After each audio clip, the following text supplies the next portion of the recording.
यूं ही अगर जिंदगी पुल के नीचे से बहती रही और आगे समंदर के नमकीन पानी में डूबी रही, तो मेरे सामने कोरे लट्ठे के तारों से काते हुए वक्त में छेद हो जाएंगे।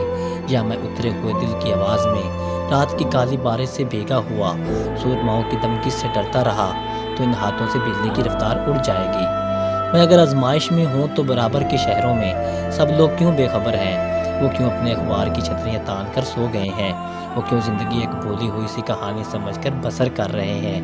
मैं जब उनके शहरों से आती हुई धूप से अपना चेहरा भिगोता हूँ, काले परिंदों के पर फड़फड़ाते हैं मेरे बदन में, या फिर मैं गुलामी की लज्जत से उनकी ज़बानों को चूसे हुए आम की गुठलियों में बदलते हुए देखता हूँ। अगर इस तरह मौत मेरे लिबासों में चुभती रही, शाम के सुरमई फूल बनकर बरसती रही, तो मेरे पाँव अपनी जड़ें छोड़ देंगे, मेरे खून में पौ फटेगी।